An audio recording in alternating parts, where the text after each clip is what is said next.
क्या share market में कोई भी रिच हो सकता है? यस, कोई भी रिच हो सकता है। कोई इसका क्वालिफिकेशन ज़रूरी है?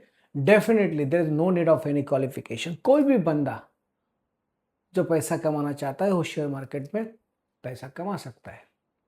क्या इसके लिए सीए, एमबीए, इकोनॉमिक्स की डिग्री चाहिए? बिल्कुल नहीं। तो क्या चाहिए? चाहिए सिर्फ एक चीज़, बेसिक नॉलेज और प्रैक्टिस, बस। आपको कोई नहीं रोकेगा। अगर शेयर मार्केट में कमाना चाहते हो तो डिग्री की ज़रूरत है ही नहीं। अगर डिग्री है तो अच्छा है, अगर आपके पास डिग्री नहीं तो ठीक है, आपको उसकी ज़रूरत नहीं। ज़रूरत है कुछ चीज़ें सीखने की, छोटी चीज़ें, लेकिन वो आपको सीखनी पड़ेगी। बेसिक नॉलेज आपको आना ही चाहिए। यस, अगर ये चीज़ें आपके पास है तो आपको कोई नहीं रोकेगा। आपके मन में से निकाल दो कि आप अनक्वालिफाइड हो, कम सीखे हो, आपका एजुकेशन कम है। मैंने तो बहुत सारे उदाहरण देखे कि जो कम लिखे हैं, पढ़े हैं, वो भी अच्छा खासा शेयर मार्केट में कमा रहे हैं। जो सीखे वो कमाते कि नहीं, उसका डेटा मेरे पास है नहीं और मैं दूंगा भी नहीं। तो आपके मन में अगर लग रहा है कि शेयर मार्केट में मैं आना चाहता हूँ लेकिन मेरे को नॉलेज नहीं, तो अभी से निकाल दो और हम टॉपिक, जो मेन टॉपिक है, उस पर ध्यान देते हैं। तो क्या आपको सीखना है? सीखना है आपको सेविंग कैसे करते हैं, इन्वेस्टमेंट कहाँ करना है, रिवॉर्ड कितना होना चाहिए, रिस्क कितना होना चाहिए, और पेशेंस आपके पास होना चाहिए।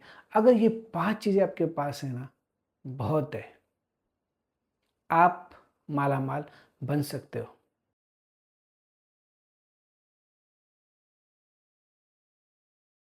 क्या हम छोटे अमाउंट से इन्वेस्ट कर सकते? डेफिनेटली। आपके पास बड़ा अमाउंट हो या छोटा अमाउंट है, कभी भी इन्वेस्टमेंट आपको छोटी अमाउंट से स्टार्ट करना है। जैसे कि आपके पास 10 लाख है जो आप अभी इन्वेस्ट कर सकते हो, लेकिन आपको रुकना है। इन्वेस्टमेंट आपको सिर्फ 10,000 से करना है। ये रूल बनाओ। इससे क्या होगा? आप सीखोगे, आप समझोगे। आप जब समझोगे, आपको एक्सपीरियंस आ जाएगा, तब आपको 2 लाख, 5 लाख, 10 लाख, 20 लाख, 50 लाख, 1 करोड़, 10 करोड़, जो भी आपको, जो भी आपकी कैपेसिटी हो, उतना अमाउंट आपको इन्वेस्ट करना है। तो आपको कभी भी छोटी अमाउंट से स्टार्ट करना है।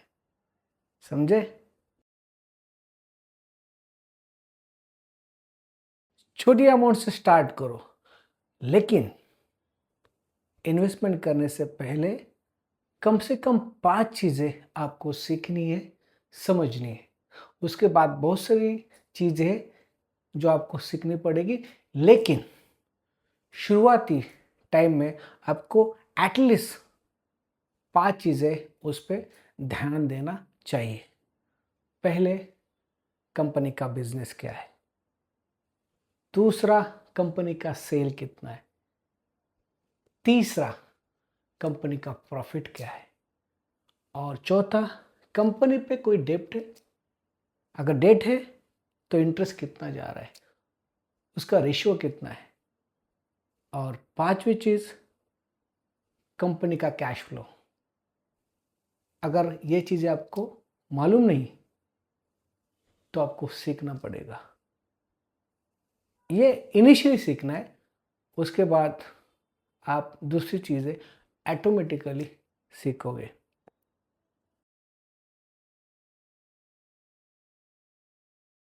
अभी हम सीखते हैं, जब भी इन्वेस्टमेंट करें कुछ चीज़ें हमें अवॉइड करनी है।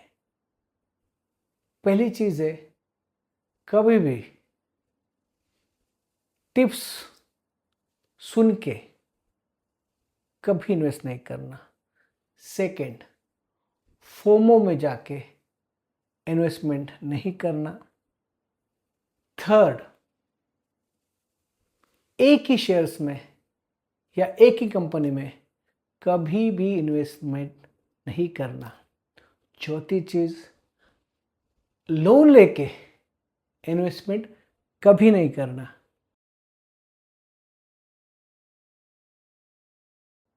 अंडरलाइन वाला सब्जेक्ट को डिस्कस करते हैं।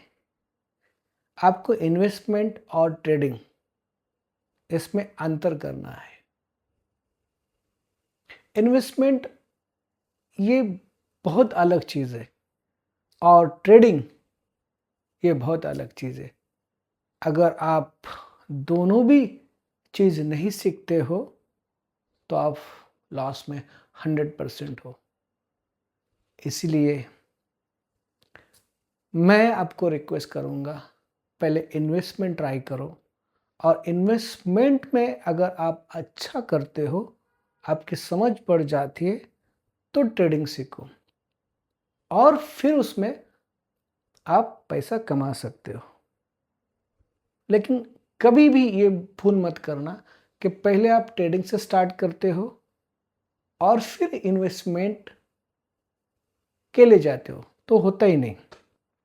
आप पहले ट्रेडिंग के लिए गए ना, तो आपका इन्वेस्टमेंट का सफ़र ख़त्म होता है। अगर आपको प्रॉफिट कमाना है शेयर मार्केट में, तो पहला आपका स्टेज होना चाहिए इन्वेस्टमेंट का। उसमें कमाइए, ट्रेडिंग सीखिए और फिर ट्रेडिंग में पैसा कमाइए। अभी हम इस एपिसोड का एंड करेंगे, लेकिन एंड करने से पहले इस एपिसोड का कुछ उद्देश्य था। उद्देश्य ये है कि जो भी लोग हैं, जो नए इन्वेस्टर है, वो डरते हैं, उनको डरना नहीं है। इस एपिसोड का उद्देश्य है कि जो उनके मन में डर है वो निकल जाए और वो इन्वेस्टमेंट में आ जाए विथ स्मॉल अमाउंट। पहले इन्वेस्ट करें, फिर सीखे, फिर बड़ा अमाउंट इन्वेस्टमेंट करें। यही उद्देश्य है। तो अगर आपको ये वीडियो अच्छा लगा तो प्लीज़ कमेंट कीजिए। मैं उम्मीद करता हूँ हम मिलेंगे, ज़रूर मिलेंगे, एक नया सब्जेक्ट और नया टॉपिक लेके। Thank you so much.